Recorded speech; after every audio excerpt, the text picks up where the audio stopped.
현재 재활 로봇은 그 연구 시작은 꽤 진행이 되었습니다만은 그 연구 투자 대비 아직 결과는 미흡한 편입니다. 특히 수술 로봇에 비해서도. 그 원인을 제가 생각해 보면 크게 세 가지 정도로 볼 수 있겠습니다. 첫 번째는 복잡한 시스템을 처음에 병원에 도입하려고 했다는 부분이 있겠습니다. 그런 부분에서 복잡성 때문에 병원에서 좀 꺼려하게 되는 부분이 있었고요. 두 번째는 독립적이지 못한 부분이 있었습니다. 그리고 마지막으로 생각했던 것은 로봇만이 할 수 있는 어떤 기능이 좀 약하지 않았나. 그러다 보니까 치료 효과도 사람에 비해서 별반 뛰어나지 않고 또한 병원에서도 그 가치를 인정해주지 않는. 그래서 저희 재활공학 연구실은 의료 현장 중심, 환자 중심의 연구를 하자라는 모토를 가지고 있습니다.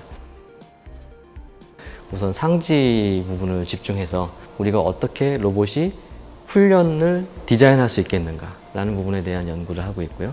또 하지 측면에서도 어떻게 우리가 트레드밀 같은 시스템을 써서 좀 더 효과적으로 재활치료를 할 수 있을까. 어떤 전자의 효과도 같이 컴바인이 되어 있는 것이고요.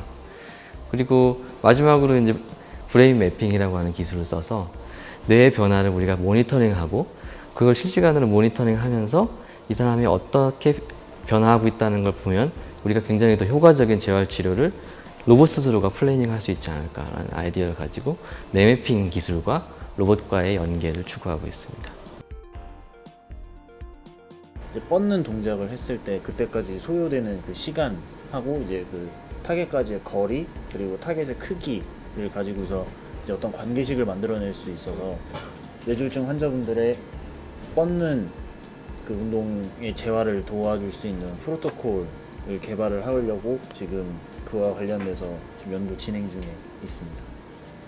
그러니까 어떻게 보면은 뇌는 사람이 움직이기 이전에 이미 작동을 하고 있는 겁니다.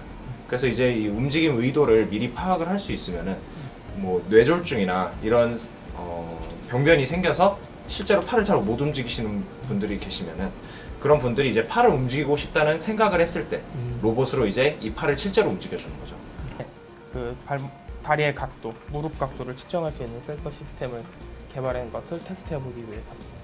각도 측정을 하는 각도계로 하기 때문에 굉장히 정확도가 떨어지는 부분이 있는데 그거를 센서를 이용을 해서 그 단점을 보완하고자 하는 연구고요. 레이터가 충분히 피드백을 하면서 그 평가를 객관적으로 그 다음에 또 일관성 있게 하기 위해서 이런 원래 시스템이 같이 갖춰져 있습니다. 빨간색이 옥시 헤모글로빈, 산소 포화도가 높은 헤모글로빈, 그 다음 파란색이 산소 포화도가 낮은 디옥시 헤모글로빈이 되고요. 그래서 이 헤모글로빈 농도의 변화로 뇌 활성화가 되었는지 안 되었는지를 간접적으로 판단하는 지표가 되는 겁니다. 실제로 저희 연구실은 정말 기계, 전자, 제어, 의공학, 그리고 물리치료사, 물리치료 전공한, 그리고 임상에서 실제로 경험하고 온 사람들도 있기 때문에 그 정말 임상에서 필요한 게 무엇인지 잘 알 수 있는 것도 있고 공학적으로도 접근하기 위해서 여러 가지 방법들이 있는데 전공이 좀 다양하다 보니까 그게 한 연구실에서 서로 디스커션만 해도 충분히 다 방면으로 접근할 수 있고 그리고 또 완성도도 높일 수 있고. 로봇은 엔지니어들이 만들기 때문에 엔지니어들이 로봇을 가장 잘 알지만 그걸 의료 현장에다 설치하고 나서는 엔지니어들은 떠나는 겁니다. 근데 의료 현장에 계신 분들은 지금까지 써본 적이 없는 장치를 어떤 엔지니어들이 가지고 와서 좋다고 설치하고 갔으면 그 다음부터 어떻게 써야 될지 막막합니다.